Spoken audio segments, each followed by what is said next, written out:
I knew the Thanksgiving dinner was going to be an agonizing experience long before I even pulled my car into their driveway. The drive up the winding, meticulously manicured suburban roads of Bellevue felt like a slow march to an execution. The trees were bare, the November air was biting, and the sky had already turned a bruised shade of violet. I gripped the leather steering wheel of my car until my knuckles turned white, trying to mentally prepare myself for the next few hours. My family lived in a massive, imposing Victorian-style house. It was the kind of home that was designed to intimidate rather than welcome. Everything about it, from the towering oak front doors to the perfectly symmetrical hedges, was a testament to my father's obsession with appearances. Evander was a retired bank manager, a man who measured human worth strictly by bank account balances, country club memberships, and brand names. My mother, Odelia, was his willing enforcer. She was a woman who could smile warmly at a neighbor while simultaneously analyzing their outfit for flaws. Together, they ruled our household with an iron fist, crafting a reality where our family was flawless. And then, of course, there was Serafina. As I walked through the front door, the heavy scent of roasted turkey, expensive pine candles, and decades of unspoken resentment hit me all at once. I hung my tailored trench coat in the hallway closet, listening to the clinking of crystal glasses and forced laughter echoing from the dining room. I took a deep breath, plastered a neutral expression on my face, and walked in. The dining room was suffocatingly warm. The grand mahogany table was set with Odelia's finest china and silver cutlery, polished so fiercely you could see a reflection in the spoons. We all took our seats. I was placed at the far end of the table, near the drafty window, practically in the shadows. It was a physical representation of my place in this family. The invisible daughter. The scapegoat. The conversation, as it always did, revolved entirely around one singular sun in our family's solar system. Serafina. She was 27, beautiful in a very manufactured, expensive way, and currently holding court at the center of the table. She was the proud owner of a high-end medical spa downtown, a business my parents funded and praised endlessly. She was also planning a massive, disgustingly lavish wedding with her fiancé, Leander. For the first hour, I sat in silence, moving food around my plate while Serafina delivered a monologue about her life. She complained bitterly about the rising costs of imported Italian marble for her spa's new lobby expansion. She whined about how her wedding planner was failing to secure the exact shade of white roses she wanted for the reception. My parents listened with rapt attention, nodding sympathetically, treating her minor inconveniences like national tragedies. Then, the focus abruptly shifted. It was not a shift born out of genuine interest in my life. It never was. Evander cleared his throat, took a slow sip of his scotch, and turned his cold, calculating gaze toward me. He leaned back in his heavy wooden chair and demanded, not asked, but demanded, that I contribute $10,000 to a family vacation fund. They were planning a 2-week trip to Aspen to celebrate Serafina's upcoming nuptials. $10,000. He spoke the number casually, as if he were asking me to pass the cranberry sauce. I set my fork down. The room went entirely quiet. I looked at my father and politely, but firmly, declined. I stated that I had my own financial obligations and could not justify spending $10,000 on a trip I had no intention of attending. The air in the room turned to ice. The silence was so heavy it felt hard to breathe. Evander's face began to flush, a dark, dangerous red creeping up his neck. He slammed his heavy crystal glass onto the mahogany table. The loud crack echoed off the walls. Dark liquid sloshed over the rim, staining my mother's pristine white tablecloth. He leaned forward, bracing his hands on the table, his eyes burning with a terrifying, righteous anger. "You will die penniless, Vesper. If you cannot even support this family's dignity, do not expect a single dime from us. Go live like a stray dog." He did not whisper it. He did not soften the blow with a chuckle. He wanted it to hurt. He wanted to strip me of every ounce of my humanity, my dignity, right there in front of an audience. He wanted to remind me that in his eyes, I was nothing but a disappointing burden. Across the table, Serafina did not look away in discomfort. Instead, she picked up her glass of Pinot Noir, took a slow sip, and hid a cruel, satisfied smirk behind the rim. She was enjoying it. My mother, Odelia, did not gasp. She did not reach out to defend me or calm my father down.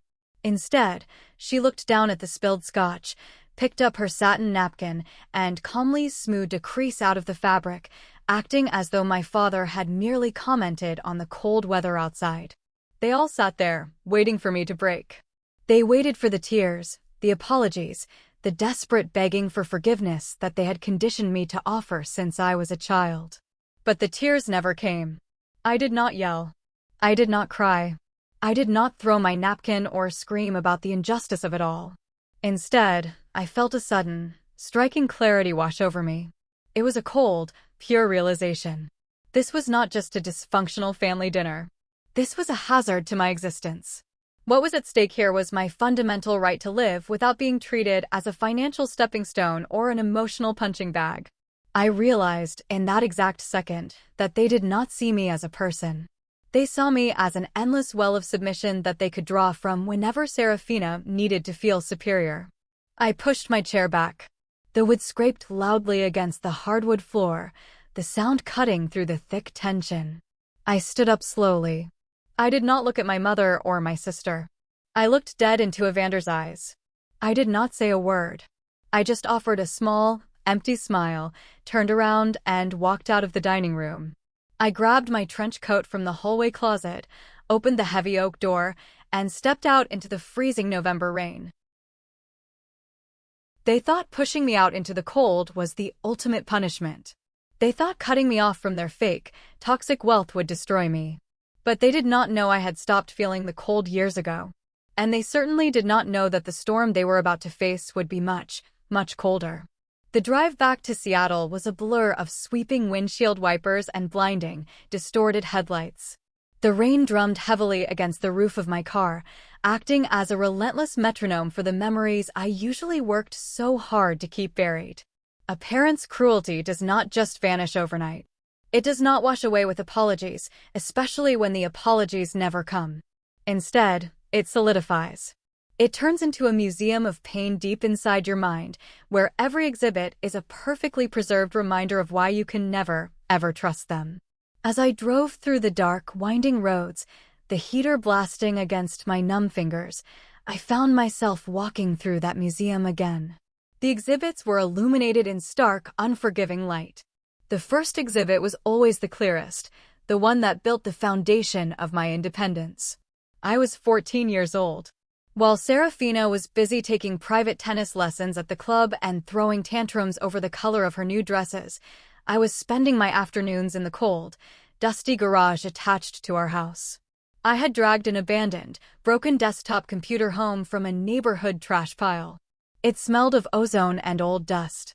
It took me 3 months to fix it.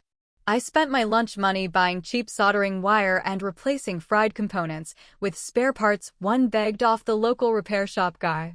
On that bulky, humming machine, I built my first rudimentary warehouse management software. It was basic, just glowing green text on a black screen, but it worked. I was so incredibly proud. I thought, finally, I had done something that would make my father look at me with pride instead of annoyance. I ran inside, pulling Evander out to the garage to show him. I pointed at the screen, my hands shaking with excitement, explaining how the code sorted the data. Evander stared at it for exactly 3 seconds. His face twisted into a mask of pure disgust. He did not say a word about my effort. He simply grabbed the heavy monitor by its base, yanked the cords out of the wall outlet with a violent pull, and threw the entire machine into the heavy metal trash can outside. It shattered. I can still hear the distinct, sickening sound of the glass screen breaking into 1,000 pieces. "Do not bring this garbage into my house," he had barked, dusting off his hands. "It makes the place look like a junkyard. And stop wasting your time on this nonsense. Women do not belong in server rooms. You are embarrassing yourself." I stood there in the cold garage, staring at the shattered glass. 2 weeks later, he bought Serafina a $10,000 grand piano because she mentioned in passing that she might want to learn how to play. She touched the keys exactly twice before abandoning it, eventually using the polished wood as an expensive shelf for her designer handbags. The next exhibit in my mental museum was the day I graduated from college. I was 22. I had worked 2 grueling jobs as a late-night diner waitress and a campus library assistant to pay my tuition. I studied until my eyes bled, and I was graduating at the top of my class with a degree in computer science. The university held a massive, sun-drenched ceremony in the football stadium. I walked across that stage, clutching the leather-bound diploma, feeling a surge of triumph. I searched the massive crowd, scanning the thousands of cheering faces for a familiar one. I had sent them the VIP tickets 3 months in advance. I had called them the night before to confirm the parking situation. But when I looked out into the designated family section, the 2 seats I had reserved were entirely empty. I found out later that afternoon that Serafina had decided, on a whim, to audition for a local catalog modeling agency on the exact same day. She was feeling nervous about her outfit, so both Evander and Odelia went with her to hold her hand in the waiting room. She did not even get the job. When I confronted them that evening, standing in the opulent hallway of their house with my graduation gown still draped over my arm, my mother had sighed, deeply annoyed by my presence. "Vesper, do not be so sensitive," Odelia had said, waving her hand dismissively as she arranged flowers in a vase. "You know how fragile your sister is. She needed us today. You're strong, you can handle things on your own. You have to learn to yield to your sister." Yield. That was the word they constantly used to demand my submission. They wanted me to shrink so Serafina could take up all the space. The final exhibit was the one that taught me I was truly, irrevocably on my own. It was a few years after graduation. I had spent countless nights drafting a brilliant, airtight business plan for a logistics software platform. I had the market research, the financial projections, the architecture. I just needed a small seed loan to get it off the ground. I swallowed my pride, put on my only tailored suit, and went to Evander. He was a retired banker. He understood investments and risk assessment. I sat in his home office, surrounded by his leather-bound books, presenting my pitch deck with shaking hands. I asked for a business loan, offering him a fair equity stake and promising to pay it back with interest. He did not even look at the numbers. He did not open the folder. He simply pushed it off the edge of his mahogany desk. It hit the floor, papers scattering across the expensive Persian rug. "I am not financing your pipe dreams," he said, his voice dripping with heavy condescension. "Women know nothing about real business strategy. Go find a stable job in a cubicle somewhere and stop embarrassing this family with your delusions of grandeur." My mother had walked into the office at that exact moment. She saw the papers scattered on the floor, shook her head, and literally went to the closet, got a dustpan, and swept my business plan into the trash. Those memories used to bring me to my knees. They used to make me cry myself to sleep, wondering what I was doing wrong, why I was so fundamentally unlovable to the people who brought me into the world. But not anymore. Over the years, the pain had crystallized. Every rejection, every insult, every dismissive wave of their hands had been a heavy brick. And with those bricks, I had built an empire. Those scars once defined my insecurities, but tonight, driving through the rain, I realized they had become my armor. I just did not expect my family to hand me the weapon I needed to destroy their illusions so quickly. I pulled into the secure, brightly lit underground parking garage of my building just as the clock on my dashboard struck midnight. The private elevator hummed quietly as it carried me up to the top floor, far above the noise and the rain of the city. When the heavy metal doors slid open, I stepped directly into my home. It was a sprawling, 4,000-square-foot penthouse overlooking the Seattle harbor. Floor-to-ceiling windows offered a breathtaking, panoramic view of the dark, churning water and the glittering city skyline. The interior was sleek, minimalist, and entirely mine. There was no heavy mahogany furniture, no fake perfection, no suffocating floral arrangements. There was just quiet luxury, state-of-the-art technology, and the deep, profound peace of a space I had earned with my own blood, sweat, and tears. This was the truth my family did not know. This was the reality they refused to see. The startup loan my father had laughed at and refused to give me? I got it from a fierce female angel investor who saw the relentless fire in my eyes during a 5-minute elevator pitch. The software platform Evander called a pipe dream?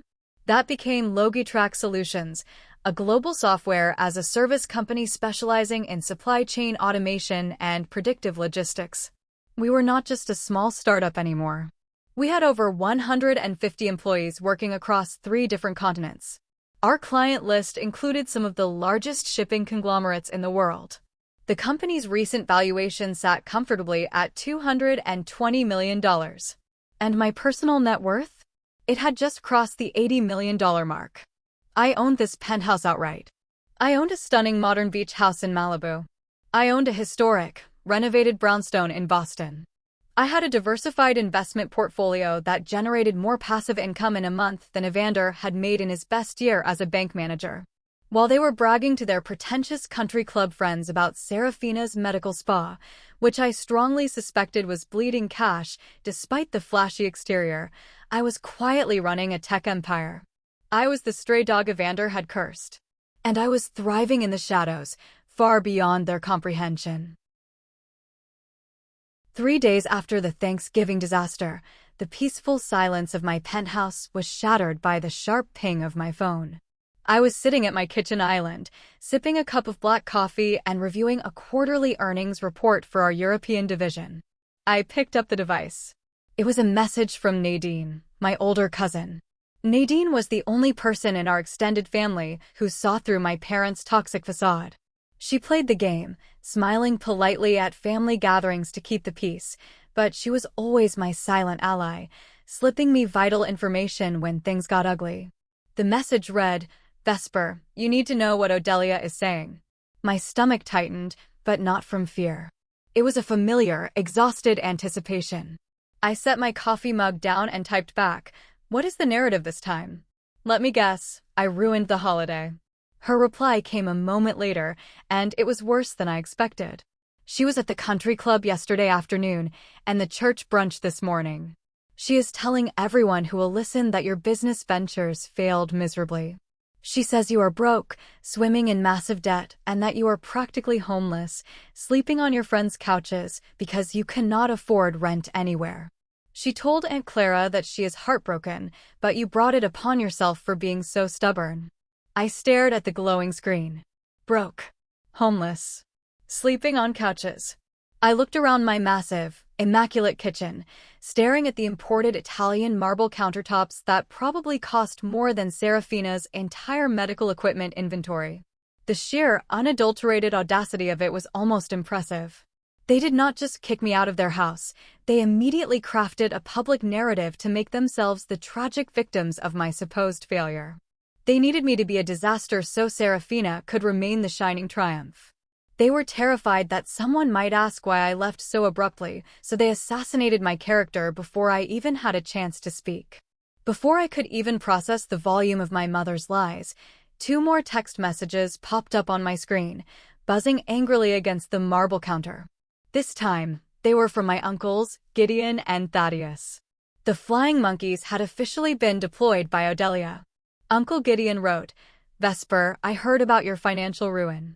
You need to stop being so stubborn, swallow your pride, and go beg your parents for forgiveness. They are good people. Do not embarrass this family any further with your failures. Let them help you before you end up on the streets." Uncle Thaddeus followed up a minute later, "Your mother is crying because of you. It is time to grow up, Vesper. Stop living in a fantasy world. Apologize to Evander before you ruin your life permanently." I tossed my phone back onto the counter and let out a dry, humorless laugh that echoed in the large room. The orchestration of it all was sickeningly predictable. My father insults me, my mother spreads a vicious, calculated lie to justify my absence, and the extended family rushes in to shame me into submission based on that lie. It was a textbook toxic family maneuver. They wanted to isolate me, break my spirit, and force me to crawl back to them on my knees, begging for the scraps Evander told me to eat. Have your parents ever lied to others just to make you look like the bad guy to protect their golden child? Drop your story below. I read every single comment because I know exactly how isolating that feels. I walked over to the massive windows and looked out at the churning gray waters of the harbor, watching the ferry boats cut through the waves. They wanted a narrative where I was a broke, helpless failure to protect Serafina's fake spotlight. They were terrified of the possibility that I might actually be doing well without their conditional love. But while they were busy writing my tragedy for their friends, the universe was about to deliver me their financial ledger. And I was more than ready to balance the books once and for all. The following Monday started like any other typical day at Logitrack. I was in my home office, dealing with back-to-back video calls, approving budget expansions for our new logistics teams, and putting out minor corporate fires. By noon, I finally had a moment to breathe. I opened my secure personal email inbox to check on some standard banking alerts and investment updates. Among the usual newsletters and automated bank statements, one subject line stood out immediately, marked with a bright red urgent flag that caught my eye. Urgent. Verification required. Guarantor authorization. Sinclair and Weber Financial Group. I frowned, leaning closer to the monitor.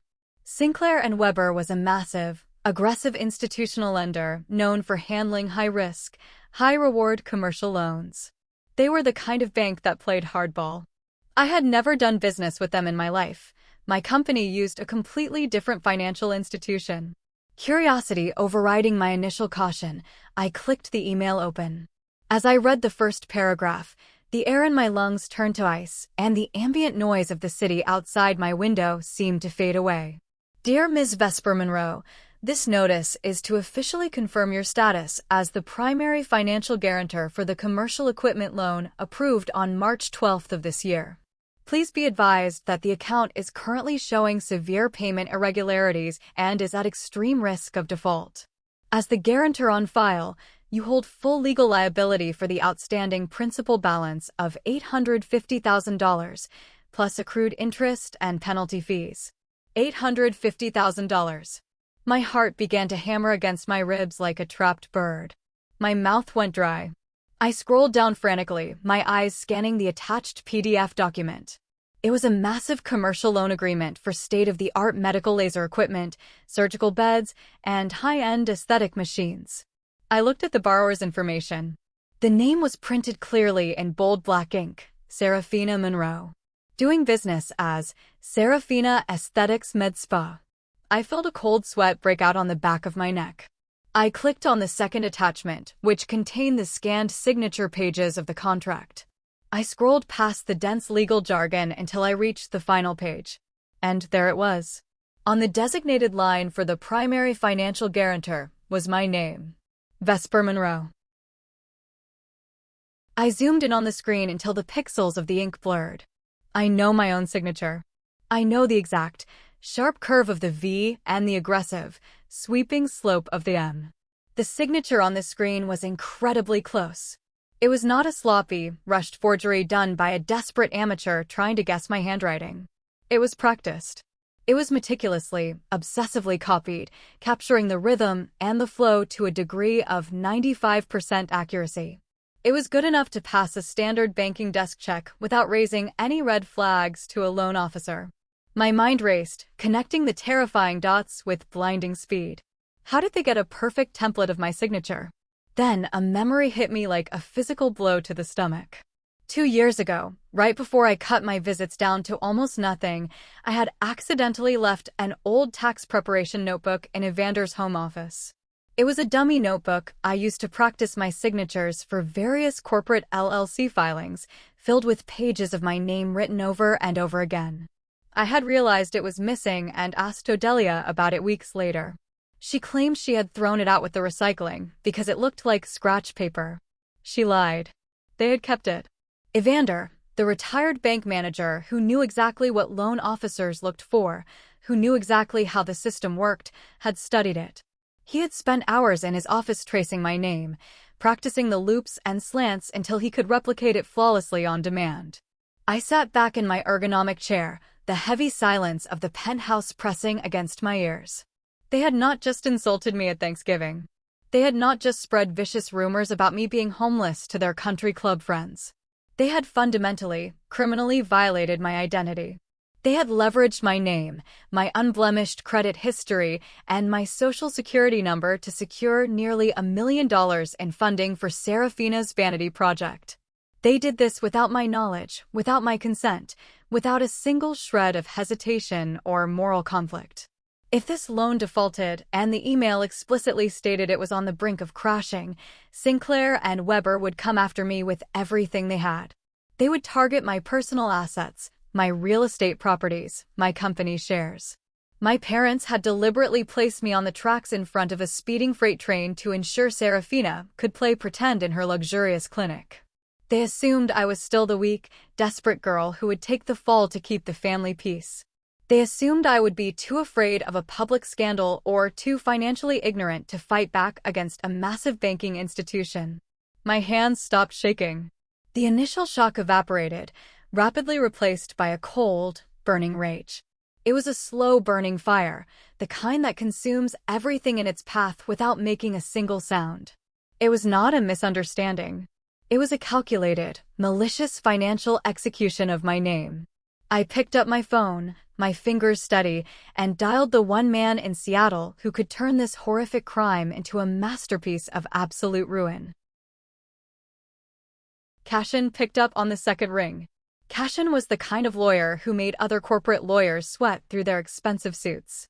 He was a senior partner at a top-tier firm in downtown Seattle, specializing in high-stakes corporate litigation, hostile takeovers, and aggressive asset recovery.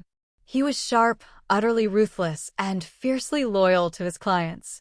Over the years of building LogiTrack, he had become more than just my attorney. He was the primary architect of my legal fortress. Vesper, his deep, gravelly voice resonated through the phone speaker. You do not usually call me on my direct private line on a Monday afternoon unless someone is trying to steal a patent or sue the company. Someone is trying to steal a lot more than a patent, Cashin, I said, my voice eerily steady, stripped of all emotion. I need an emergency video conference. Right now. Clear your next hour. I am sending you a highly sensitive file over the secure encrypted server. Open it. 5 minutes later, Cashin's face appeared on my large monitor. He was sitting in his corner office, wearing a dark bespoke suit, his expression strictly neutral. I watched his eyes dart back and forth across the screen as he scanned the loan documents I had just forwarded. The silence stretched for a long, heavy minute, broken only by the sound of his mouse clicking. When he finally looked up at the camera, his jaw was tight, the muscles ticking in his cheek. This is an $850,000 commercial lease and equipment agreement, personally guaranteed by you, Cashin said slowly, weighing every word. And I am assuming, based on your tone and the urgency of this call, that you have never laid eyes on this document in your entire life. I have not. My father forged it, I replied, leaning closer to the camera so he could see the dead seriousness in my eyes. He is a former banker. He used an old tax notebook of mine to perfect the signature over time. The primary borrower is my sister, Serafina. Cashin leaned back in his high-backed leather chair, steepling his fingers together. This is felony fraud, Vesper. We are looking at identity theft, wire fraud, bank fraud, and potentially conspiracy. The list of federal charges is extensive. We can contact the Federal Bureau of Investigation right now. We file a police report, notify the lender's fraud department, and your father is looking at a substantial prison sentence. Your sister, too, if we can prove she was complicit in utilizing the funds. No, I said instantly, without a second of hesitation. Cashin raised an eyebrow, clearly surprised. No? Vesper, they strapped nearly $1 million of toxic debt to your back. If this defaults, and it looks like it is about to, the lender can and will come after your personal accounts. They will freeze your assets during the investigation.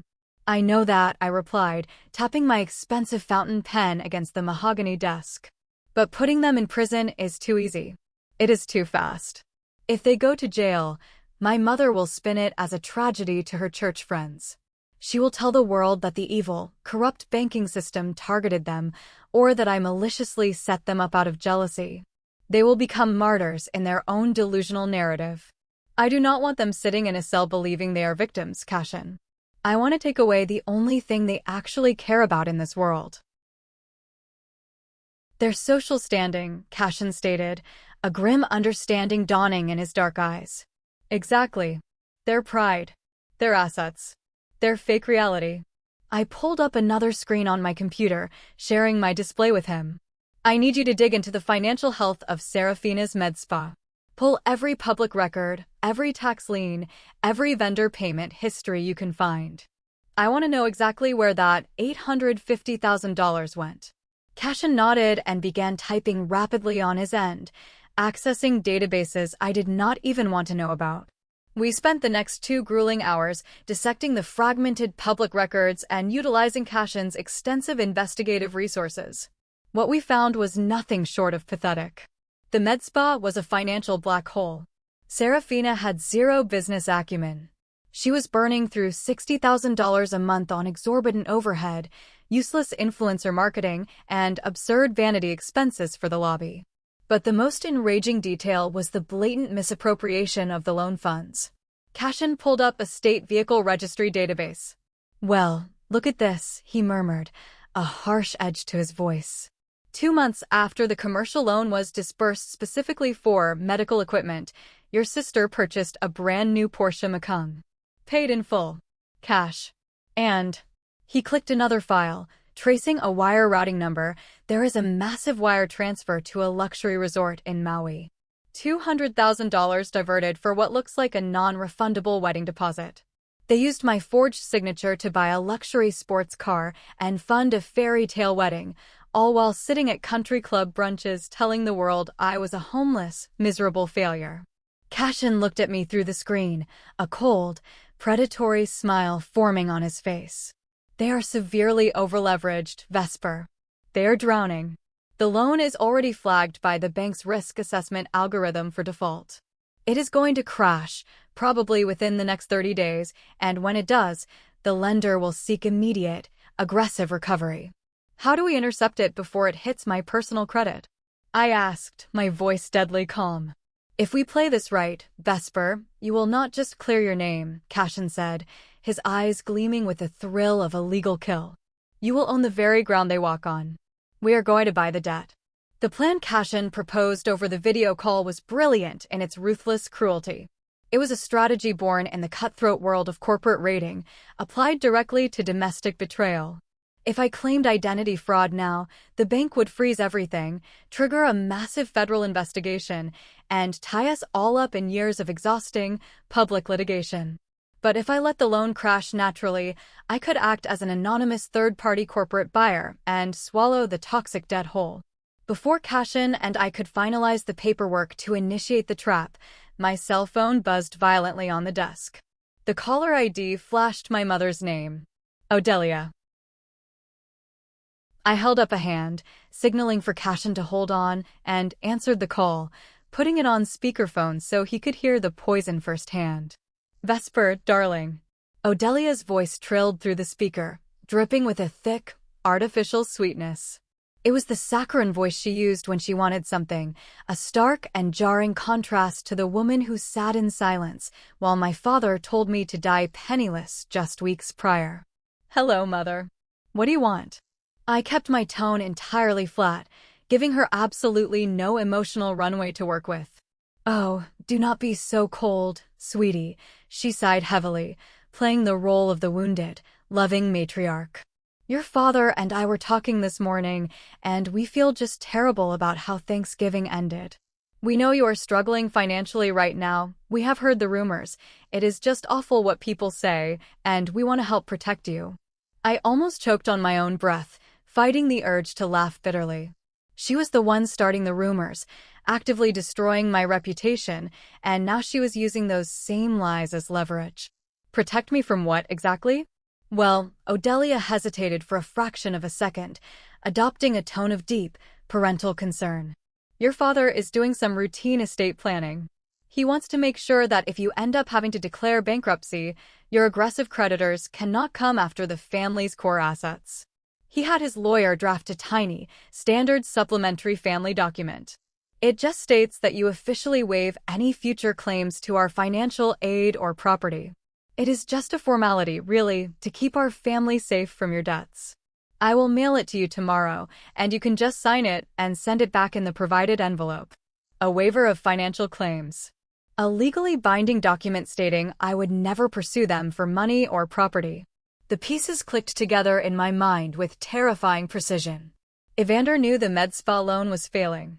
He knew Sinclair and Weber were preparing to come after me as the guarantor. He was trying to trick me into signing a legal shield that would prevent me from counter-suing him for fraud and seizing his assets when the bank blew up my life. The sheer, sociopathic brilliance of it was staggering. I am not signing anything, Mother, I said, my voice dropping an octave, turning hard and cold. Tell Evander his estate is perfectly safe from me. I do not need a single dime from him, now or ever. I hung up the phone before she could formulate a response. I looked back at Cashin on the screen. He was shaking his head in sheer disbelief, pinching the bridge of his nose. They really think you're an idiot, he noted dryly. They rely on my historical submission, I corrected him. They think I am still the terrified teenager trying to win their approval. Let's change the rules of their game. Over the next 48 hours, Cashin and I worked in absolute, airtight secrecy. We moved swiftly through the corporate loopholes of Delaware business law. We established a shell company, a private holding firm named V Holdings LLC. On paper, it was a completely anonymous corporate entity managed by Cashin's law firm, with an address tracing back to a sterile office building.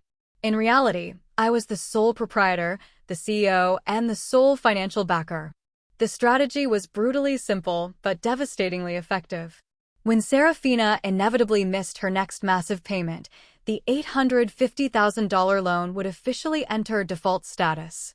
Sinclair and Weber, a massive institution that hated holding toxic, non-performing debt on their books, would immediately look to sell the bad loan to a debt collection agency for pennies on the dollar just to clear it off their quarterly reports. V Holdings was going to be that buyer. We would step in, offer a premium to buy the debt outright, and assume total, unmitigated legal control over the loan and its collateral. Once V Holdings acquires the paper, Cashin explained, outlining the flow chart on his digital whiteboard, tracing a red line from the bank to my new company, you cease being the victim of fraud. You become the senior secured creditor. The collateral for that specific loan is the med spa medical equipment, the commercial lease of the downtown building, and, according to the fine print Evander foolishly signed, a secondary lien on your parents' primary residence. My stomach did a slow flip. They had secretly mortgaged their own house, the Victorian mansion they prized above all else, to fund Serafina's lies. So, I murmured, staring at the schematic of my family's impending ruin glowing on the screen. I will own my sister's entire business. And I will hold the deed to my parents' house. Effectively, yes, Cashin confirmed, leaning back with a satisfied smirk. You will have the legal authority to seize the assets, evict the business, and force the sale of their home to recover the debt. They think they tied a heavy anchor around your neck, Vesper. We are just going to hand them the other end of the rope and push them off the boat. I transferred the necessary capital into the V Holdings escrow account that evening. The money moved silently through the digital ether, a phantom army taking its position on the battlefield. I stood by the glass, looking out over the Seattle skyline, watching the city lights flicker in the growing darkness. My parents thought they had outsmarted me. They thought I was drowning. Let them plan the lavish wedding. Let them pop the expensive champagne and celebrate their cleverness. The debt was sliding faster than they calculated, and I was standing at the bottom of the cliff, holding the net. Thank you so much for watching this far. If you are enjoying the story and want to see how this trap snaps shut on them, please drop a comment saying, "I'm Win." It is our secret code for the true fans who stayed, and I will be hearting and replying to every single comment with that keyword. The 3 weeks following Thanksgiving were some of the most surreal of my entire life. While the rest of the world was busy preparing for the winter holidays, decorating trees and shopping for gifts, I was orchestrating a silent, massive financial takeover. I went to work every single day, sitting in my glass office at Logie Track, managing my teams and negotiating software contracts. Outwardly, I was the picture of a focused, thriving chief executive. But inwardly, I was a hunter waiting patiently in a blind, watching the prey slowly walk into the snare. My family continued their campaign of character assassination without missing a single beat. Nadine, my cousin, kept me updated with brief, clandestine text messages. Odelia was telling everyone at her book club that I had practically begged them for a loan to pay off my imaginary credit card debt, and that Evander had to practice tough love and turn me away. Serafina was posting daily updates on her social media accounts, showing off her diamond engagement ring and talking about how stressful it was to plan a fairy tale wedding while running a highly successful medical spa. They were living in a fantasy world, entirely oblivious to the very real avalanche that was gathering speed just above their heads. Then, exactly 21 days after the Thanksgiving dinner, my phone rang. It was Cashin. "The trap is closed, Vesper." His voice came through the speaker, crisp and entirely devoid of hesitation. Serafina missed the final grace period payment on the loan yesterday at midnight. Sinclair and Weber officially flagged the account for severe default this morning. They moved it to their toxic asset ledger. I let out a slow, measured breath, leaning back in my office chair. Did they accept our offer? They jumped at it, Cashin replied, and I could hear the faint sound of him turning a page in a file. We offered to buy the $850,000 debt for 70 cents on the dollar. For a massive institution like them, getting that kind of cash injection for a non-performing commercial loan is a win. The paperwork was expedited. As of 10 minutes ago, V Holdings officially owns the debt, the medical equipment collateral, the commercial lease of the med spa, and the secondary lien on your parents' house. You hold all the cards now. The shift in power was invisible, yet it felt as heavy as a mountain. I was no longer the discarded daughter. I was the master of their financial survival. Later that same evening, I was sitting in my penthouse, watching the rain streak across the massive windows, when my personal cell phone lit up. The caller ID displayed a name I truly did not expect. Leander. Serafina's fiancé. Leander was a decent guy. He came from a wealthy family, but unlike my sister, he was grounded and actually worked hard at his architectural firm. We had only spoken a handful of times at family events, but he had always treated me with a basic, polite respect that my own flesh and blood could not manage. He had no idea what kind of snake pit he was marrying into. I hesitated for a moment before swiping to answer. "Hello, Leander." "Vesper," he said, his voice tight and laced with a thick layer of anxiety. "I am sorry to bother you so late. I know things have been really tense between you and your parents since Thanksgiving, but I did not know who else to call."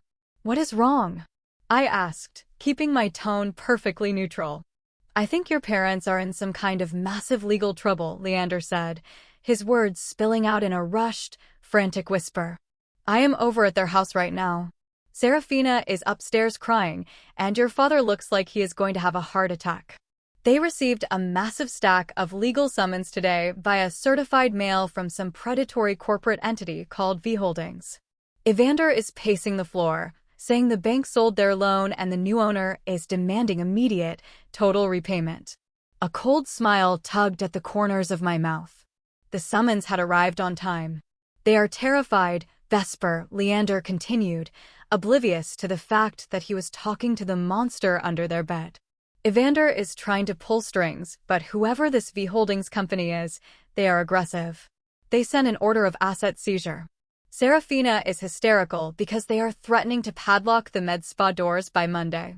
"What do they think the notice means, Leander?" I asked softly. "Evander thinks this new corporate buyer wants to negotiate a settlement before taking extreme action," Leander explained. "He thinks he still has time to talk his way out of it. He is trying to set up an emergency meeting with their representative. They still believed they could charm or bully their way out of consequences. They still thought the rules did not apply to them." "Listen to me carefully, Leander," I said, my voice hardening into steel. "Tell Evander to stop calling the number on that legal summons.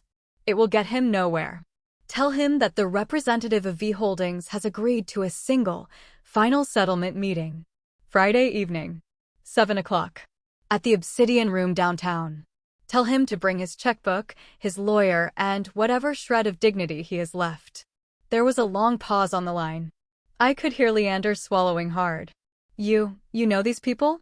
Vesper, are you involved in this? I am handling it, I replied vaguely. Just deliver the message, Leander.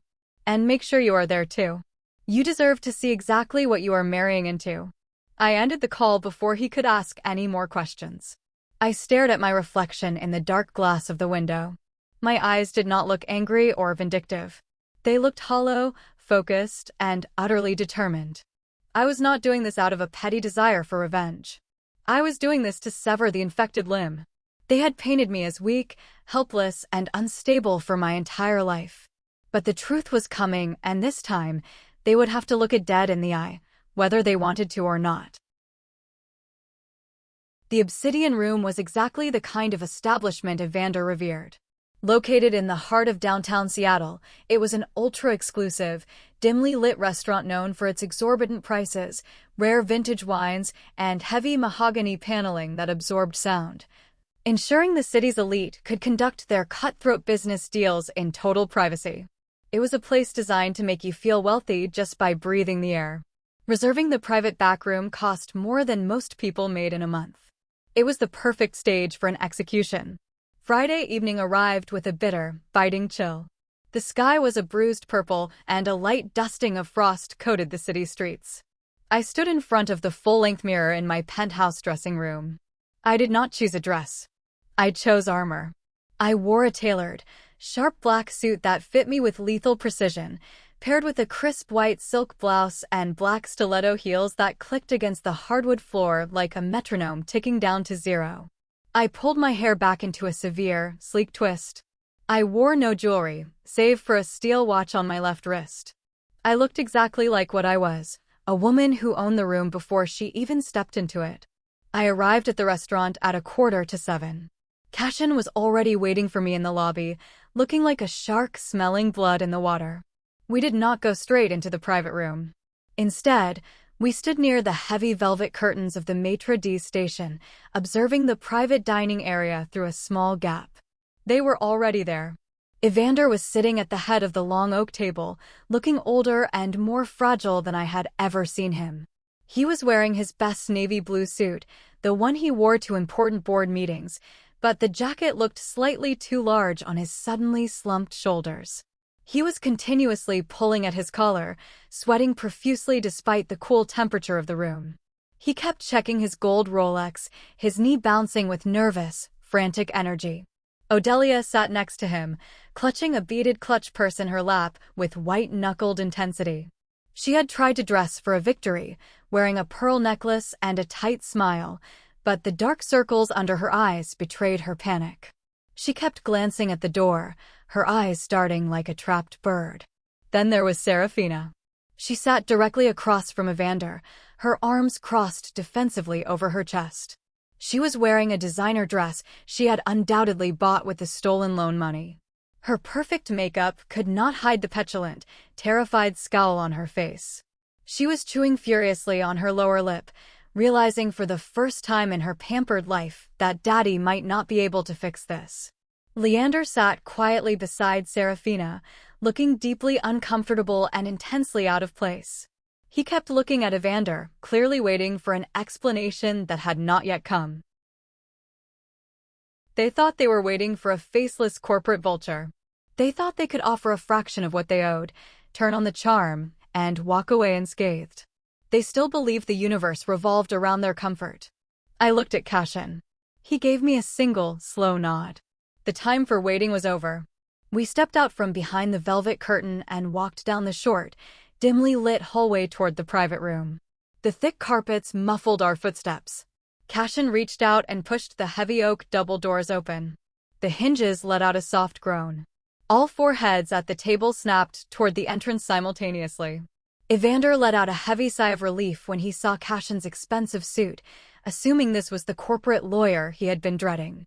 He stood up abruptly, plastering on a fake, hearty smile, extending his hand. "Good evening, sir. Thank you for agreeing to meet with us. I am Evander Monroe, and I am sure we can clear up this little misunderstanding regarding the terms of his words died in his throat." It was not a gradual fading of speech, it was a sudden, violent choking sound, as if someone had just severed his vocal cords. He had finally looked past Cashin's shoulder and seen me. The silence that crashed down on that room was profound. It was a heavy, suffocating silence that sucked the oxygen straight out of the air. Odelia's hand flew to her mouth, stifling a sharp gasp. The expensive crystal water glass Serafina was holding slipped from her trembling fingers. It hit the hardwood floor with a sharp, violent crash, shattering into 100 glittering pieces, water pooling around her designer shoes. "Vesper," Serafina whispered, her voice barely audible, staring at me as if I were a ghost that had crawled out of a grave. Leander stood up, looking back and forth between me and my family, utter confusion etched into his features. "Vesper, what are you doing here?" Evander's face drained of all color. The ruddy flush of his cheeks vanished, replaced by a sickly, ashen gray. He slowly lowered his extended hand, his eyes wide and unblinking. What is the meaning of this?" he choked out, his voice trembling violently. "Vesper, get out. This is a private, high-level financial meeting. You have no business being here. Leave immediately before you embarrass yourself further." He was still trying to maintain control. Even now, facing the abyss, his instinct was to belittle me. I did not blink. I did not flinch. I walked slowly into the room, my heels clicking sharply against the floorboards, and pulled out the chair directly opposite my father. I sat down, folded my hands neatly on the polished oak table, and offered him the exact same cold, empty smile I had given him before I walked out into the rain on Thanksgiving. "Oh, Evander," I said softly, the silence of the room amplifying every syllable. "I have every right to be here. Because I am the one you owe." The words hung in the air like a guillotine blade waiting to drop. Evander stared at me, his mouth opening and closing like a fish suffocating on dry land. He looked at Cashin, then back at me, his mind desperately trying to reject the reality unfolding before him. "You," Evander stammered, his hands shaking so badly he had to grip the edge of the table to steady himself. "That is impossible. The debt is held by a corporate entity. V Holdings. You do not have that kind of capital. You are broke. You sleep on couches." I looked at Odelia, who was suddenly shrinking into her chair, her face a mask of pure terror. "Is that the story you told your book club, Mother? That I was homeless? That I was begging for scraps?" Cashin did not wait for her to answer. He unclasped his leather briefcase, pulled out a thick stack of documents, and dropped them onto the center of the table with a loud, heavy thud. "Mr. Monroe," Cashin said, his voice slicing through the room like a scalpel. "My name is Cashin Vance. I am the senior legal counsel for V Holdings LLC. And this," he gestured toward me with a flat palm, "is Ms. Vesper Monroe, the sole proprietor and chief executive of V Holdings. She owns the holding company. Which means, as of 48 hours ago, she owns your $850,000 debt. She owns the collateral lease on the med spa building. And she holds the secondary lien on your private residence. She is not broke, Evander. She is your executioner." Serafina let out a shrill, piercing cry, her hands flying to her head. No, this is a lie. You cannot do this." "I did not do anything, Serafina," I said, my voice eerily calm, contrasting sharply with her rising hysteria. "I did not force you to take out a commercial loan you could never repay. And I certainly did not forge my own signature on the guarantor documents." Evander flinched as if I had struck him across the face. Leander, who had been standing in stunned silence, suddenly stepped forward, his eyes narrowing. "Forged? What are you talking about, Vesper?" Serafina told me her parents co-signed the loan for the spa expansion. I turned my gaze to Leander. "They did not co-sign, Leander. Because they do not have the credit to back $1 million loan. Evander stole an old notebook of mine, traced my signature, and fraudulently listed me as the primary financial guarantor without my knowledge. They committed federal identity theft to fund your fiancé's failing vanity project. You little liar." Odelia shrieked, suddenly finding her voice, her face contorting into an ugly mask of rage. "We did it to protect the family. You have more money than you know what to do with. You could have easily paid it off for your sister. It is your duty as her older sibling." "My duty?" I asked, leaning forward, the coldness in my chest radiating outward.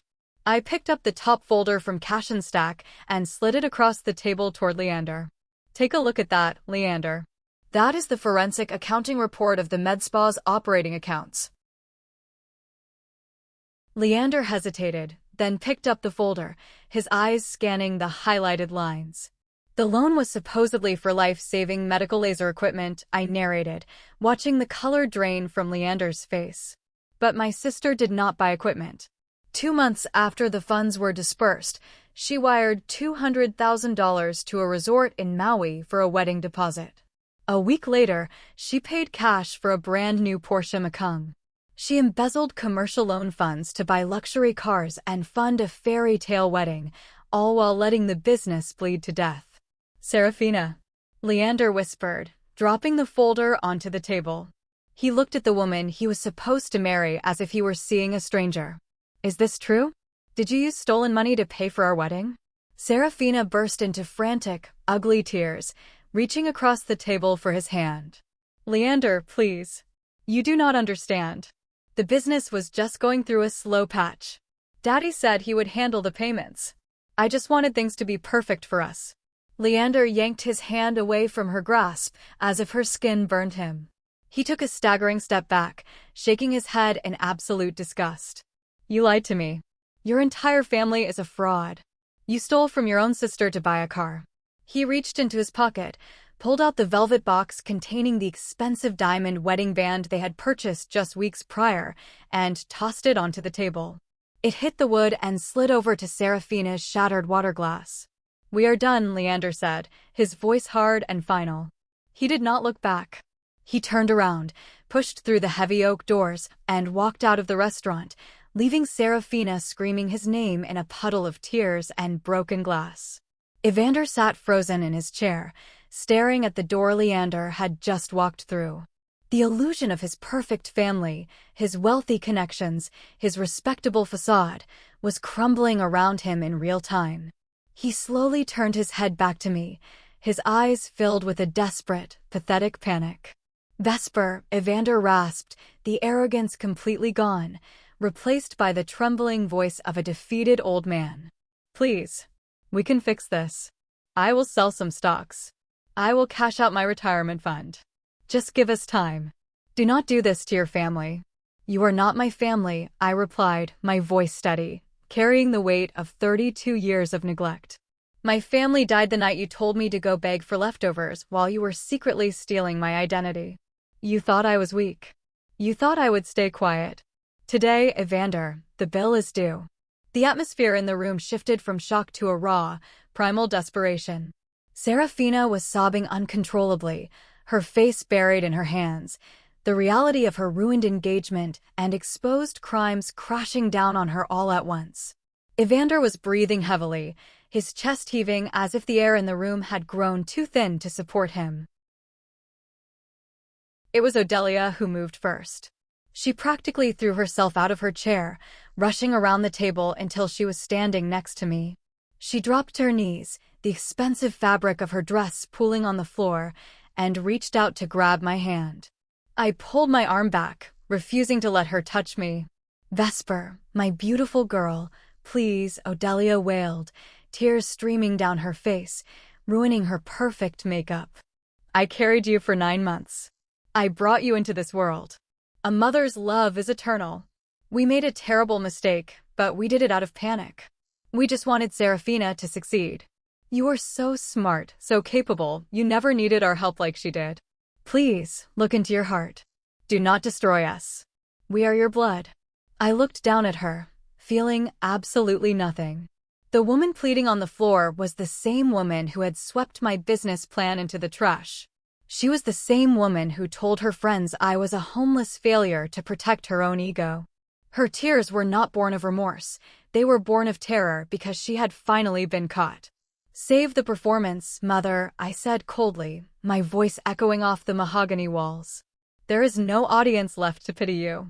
Evander stood up, his face pale, trying to salvage whatever microscopic shred of authority he thought he still possessed. He looked at Cashin, deciding that negotiating with me was impossible. He tried to appeal to the lawyer, man to man. Mr. Vance, Evander said, clearing his throat, trying to sound authoritative despite the tremor in his hands. Let us be reasonable men here. Going to court, seizing assets, it is a messy, expensive process. It will drag on for years. I am a retired bank manager. I understand corporate debt recovery. We can structure a payment plan.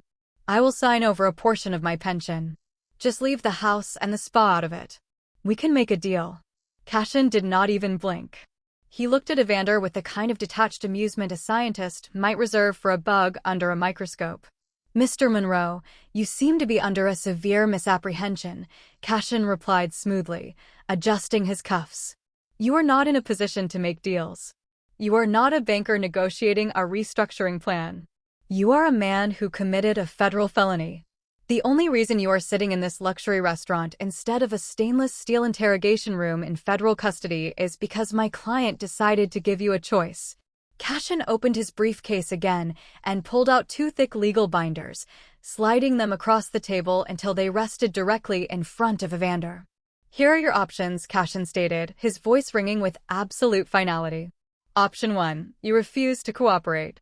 Tomorrow morning, I hand the forensic audit, the video evidence of your forgery, and the proof of embezzlement over to the Federal Bureau of Investigation. You and your daughter will be indicted for wire fraud and identity theft. You will go to federal prison, your assets will be seized by the government, and your reputation in this city will be publicly annihilated. Evander swallowed hard, the remaining color draining from his face. Option 2, Cashin continued, tapping the second binder. You sign these documents tonight. You voluntarily surrender the commercial lease and all assets of the med spa to V Holdings. You will also sign over the deed to your primary residence to cover the remaining balance of the fraudulent loan. In exchange, my client will not press criminal charges, and she will formally release you from the remaining debt once the assets are liquidated. Our house! Odelia screamed from the floor, her voice cracking. You want to take her home? Where will we live? You can go live in the streets, I said, repeating the exact words Evander had cursed me with. I hear it builds character. Evander stared at the binders, his hands shaking violently. You are taking everything. The business. The house. You are leaving us with nothing. I am taking exactly what you stole from me, I corrected him, standing up from my chair. You used my name to build a fake castle. Now I am repossessing the bricks. Serafina lifted her head from her hands. Her eyes were bloodshot, her mascara running down her cheeks in dark, ugly streaks. She looked at me not with remorse, but with pure, unadulterated hatred. The mask was finally gone. You are a monster, Serafina spat, her voice venomous. You are rich. You have tens of millions of dollars. You do not need this money. You are just doing this to punish us because you are a jealous, bitter, cold-hearted bitch who cannot stand to see anyone else happy. I walked slowly around the table until I was standing directly over her. I looked down at the sister who had spent her entire life stepping on my neck to make herself look taller. I am just the mirror of what you made me, Serafina, I whispered, my voice cold enough to freeze water. I survived the fire you all set to burn me alive. Do not cry now because you cannot handle the smoke. I turned to Cashin and nodded. Cashin looked at my father. You have 7 days to vacate the properties and sign the transfer deeds. If the ink is not dry by next Friday at 5 in the evening, I will make the phone call to the federal prosecutor. Good evening, Mr. Monroe. I turned my back on them and walked out of the room, leaving my family drowning in the wreckage of their own making. The 7 days that followed were surprisingly quiet. I had expected a barrage of frantic phone calls, angry emails, or desperate attempts to guilt-trip me through extended family members. But there was nothing. The silence was not peaceful. It was the heavy, suffocating silence of a building that was about to collapse. They had finally realized that they had no leverage left. Their threats were empty, their manipulation tactics useless against the impenetrable legal wall Cashin had built around me. Nadine, my cousin, was my only window into their world during that week. She texted me daily updates, watching the empire fall from a safe distance. On day 3, she reported that Evander had spent hours at the country club, frantically trying to secure a massive personal loan from his old banking buddies. He was laughed out of the dining room. No one wanted to touch a man whose daughter's business was seizing up due to massive, unexplained debt. Word travels fast in elite circles, and the stench of financial ruin is a powerful repellent. On day 5, Serafina tried to launch a desperate, pathetic counterattack. She posted a lengthy, crying video on her social media pages, vaguely claiming that a greedy corporate conglomerate was aggressively trying to steal her beloved business out from under her. She played the victim perfectly, asking her followers to support local businesses against corporate tyranny. The video stayed up for exactly 2 hours before Cashin's firm issued a lethal cease and desist order, threatening to publicly release the forensic audit proving her embezzlement if she did not take it down. The video vanished. The silence resumed. On day 7, exactly at 4 in the afternoon, Cashin called me. "It is done, Vesper," he said, his tone carrying the satisfaction of a flawless victory. "Evander and Serafina came into the office 20 minutes ago. They signed every single document. The deed to the Bellevue house is transferred. The med spa lease and all physical assets now legally belong to V Holdings." They did not say a word. They just signed and left. I stood by the window in my office, looking out at the gray Seattle sky. "When do they have to be out?" "The med spa is locked down as of tonight," Cashin confirmed. "I have a liquidation team going in tomorrow morning to auction off the equipment to recover the capital. As for the house, they have 48 hours to pack their personal belongings and vacate the premises." The reality of it settled over me. It was over. The battle I had been fighting since I was a child in a cold garage was finally, definitively over. The immediate aftermath was swift and brutal. The glossy med spa in downtown Seattle, the crown jewel of Serafina's fake success, shut its doors permanently.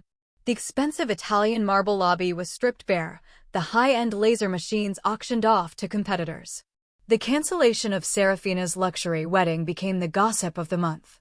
Leander's family ensured that everyone knew why the engagement was broken, further isolating the Monroes from the high society they desperately craved. A week later, Nadine sent me a photograph taken from her car across the street. It was an image of a moving truck parked in front of my parents' massive Victorian home. Evander and Odelia were carrying cardboard boxes out to the truck, their faces drawn and exhausted. There were no movers.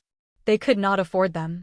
The $10,000 grand piano that Serafina had used as a purse stand was being loaded onto a separate truck, sold to a second-hand dealer to pay for a security deposit on a new place. They moved into a cramped, 2-bedroom apartment in a run-down complex on the far south side of the city. The poetic justice of their new reality was stark. Evander, the man who had mocked my ambition and told me I would die penniless, was forced to take a minimum-wage job working as a night shift security guard at a local strip mall just to cover their basic living expenses. His health deteriorated rapidly under the stress and the sheer humiliation of his new social standing. Odelia, who used to spend her days judging the outfits of women at the country club, no longer left the apartment. She was too ashamed to show her face at her church, terrified of running into the women she had lied to. She sat in the small, poorly lit living room, surrounded by the few pieces of fine china she had managed to save, living entirely in the past. Serafina moved in with them. With no business, no wealthy fiancé, and a reputation in ruins, she was forced to confront the reality of a life she had to actually work for. She got a job as a receptionist at a low-end nail salon, answering phones and booking appointments for minimum wage. The golden child was finally introduced to the real world, and the real world did not care about her manufactured perfection. For the first time in 15 years, my chest did not feel heavy. As I looked at the picture Nadine sent of them packing their boxes in the rain, I did not feel a rush of triumphant joy, but I also did not feel pity. I felt empty. But it was not a sad emptiness.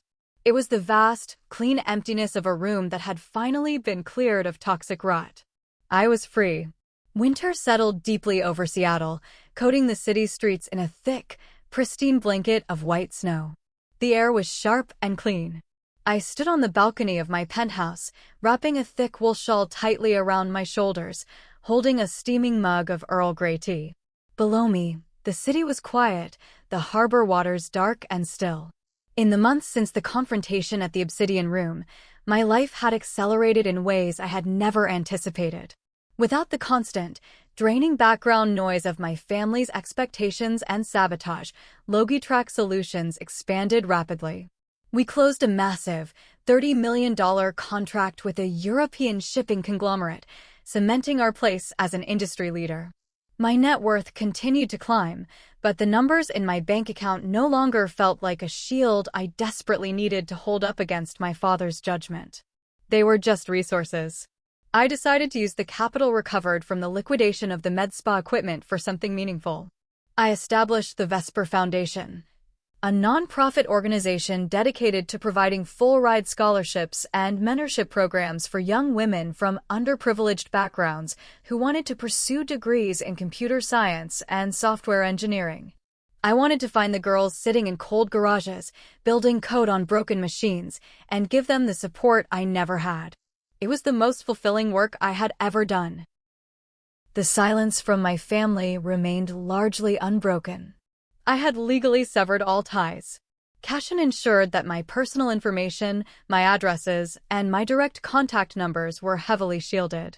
I existed in a fortress of my own making, surrounded by friends who valued me for my intellect and my loyalty, not for what they could extract from me. I had learned the hardest lesson of all: healing does not come from destroying the people who hurt you, even if they deserve it. Healing comes from the profound act of choosing yourself after they have discarded you. I did not win because I took their house. I won because I realized I never needed their permission to exist. But the past rarely stays buried forever. A few days ago, I walked into my office to find a thick, cream-colored envelope resting on my desk. It had bypassed the corporate filters because it was marked with a familiar, trembling handwriting. I opened it with a silver letter opener. It was a handwritten letter from Odelia. It was 4 pages long, written in blue ink that was smudged in several places, likely by tears. For the first time in my entire life, there were no excuses in her words. There was no attempt to twist the narrative, no blame shifting, no fake outrage. It was the desperate rambling of a broken, isolated woman. She wrote about how small their new apartment felt. She wrote about how Evander's health was failing rapidly, his pride shattered beyond repair, coughing through the night after his security shifts. She admitted that Serafina was miserable, angry, and blamed them for everything that had gone wrong. But the last paragraph was the one that made me pause. Vesper, I am so sorry. I know those words mean nothing now. I know we destroyed your trust. But I stand in the aisle of the grocery store sometimes and cry when I see the brand of cereal you used to like when you were a little girl. We are so tired of fighting. Evander is sick. I am begging you, not for money, not for a house, but just for an hour of your time. Please, let me buy you a cup of coffee. Let me look at my daughter one last time before we run out of time. I stood by the window, the letter resting heavily in my hand. I looked out at the falling snow, feeling the deep, profound peace of the life I had built. The door to my past was locked, deadbolt, and sealed shut. But she was standing on the other side, knocking weakly. So, I turn this over to you, the jury. You have heard the evidence. You know the cruelty they inflicted, the lies they told, the fraud they committed to ruin my name. But you also know they are broken, elderly, and living with the consequences of their actions. Should I open that door just a crack for closure? Should I give a dying man and a desperate mother one last hour of my time? Or should I drop that letter into the shredder and leave them buried forever in the past they created? Let me know what you would do in the comments below. Thank you so much for listening to my story. It was not easy to share, but getting it out into the world has been incredibly cathartic. If Vesper's journey brought you any satisfaction, or if you have ever had to cut off toxic family members to save yourself, please hit that like button, subscribe, and turn on notifications. It truly helps the channel grow and brings more stories of survival and justice to light. See you in the next drama.